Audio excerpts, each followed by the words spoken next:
الحمد للہ وحدہ والصلاة والسلام علی من لا نبی بعدہ اما بعد فاعوذ باللہ السمیع العلیم من الشیطان الرجیم بسم اللہ الرحمن الرحیم رب اشرح لی صدری ویسر لی امری واحلل عقدۃ من لسانی یفقہوا قولی رب زدنی علما رب زدنی علما رب زدنی علما۔ معزز سامعات، میری عزیز ماؤں بہنوں اور بیٹیوں،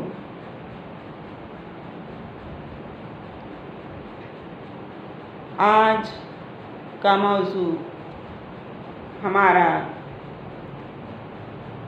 دعا کی قبولیت کا مطلب کیا ہے، اس پر بات ہوگی کہ دعا کے قبول ہونے کا مطلب کیا ہے، دعا کی قبولیت کا مقصد کیا ہے۔ اس کے بارے میں ایک حدیث مبارکہ میں آپ کے سامنے تلاوت کرتی ہوں۔ حضرت ابو سعید خدری رضی اللہ تعالی عنہ سے روایت ہے، وعن ابی سعید الخدری رضی اللہ تعالی عنہ قال ان النبی صلی اللہ علیہ وآلہ وسلم قال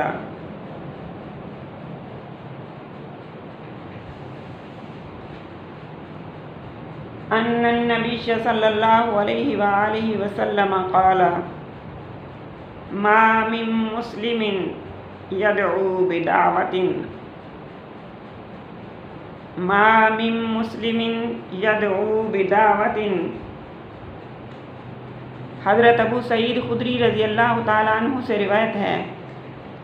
فرماتے ہیں کہ بے شک نبی کریم صلی اللہ علیہ وآلہ وسلم نے فرمایا، ما من مسلم يدعو بدعوة، جو کوئی مسلمان بندہ دعا کرتا ہے، لیس فیہا اسم، اس دعا میں کوئی گناہ کی دعا نہیں کرتا، ولا قطیعۃ رحم، اور اس دعا میں کسی قسم کی قطع رحمی کا سوال نہ ہو، قطع رحمی کی دعا نہیں، قطع رحمی کا سوال نہیں، الا اعطاہ اللہ احدی ثلاث، تو فرمایا اللہ جل شانہ اس دعا کی وجہ سے اس کو تین چیزوں میں سے ایک چیز عطا فرما دیتے ہیں، اما ان یعجل لہ دعوتہ،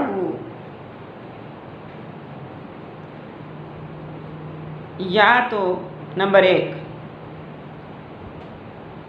یا تو اسی کی دعا اسی دنیا میں قبول فرما لیتے ہیں،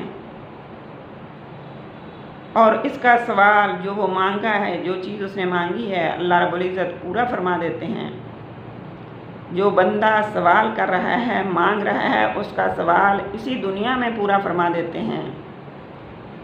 نمبر دو، وَإِمَّا أَن يُدْخِرَهَا لَهُ فِي الْآخِرَةِ، یا تو اس کی دعا، پہلے نمبر پہ تھا، یا تو اس کی دعا اسی دنیا میں قبول فرما لیتے ہیں اور اس کا سوال پورا فرما دیتے ہیں، یعنی جو وہ مانگتا ہے اللہ اس کو عطا فرما دیتے ہیں۔ اور نمبر دو پہ وَإِمَّا أَن يُدْخِرَهَا لَهُ فِي الْآخِرَةِ، یا اس کی دعا کو آخرت کے لیے ذخیرہ بنا کر رکھ لیتے ہیں، یعنی اس دعا کا ثواب آخرت میں دیں گے۔ نمبر تین، وَإِمَّا أَن يُصْرِفَ عَنْهُ مِنَ السُّوءِ مِثْلَهَا، یا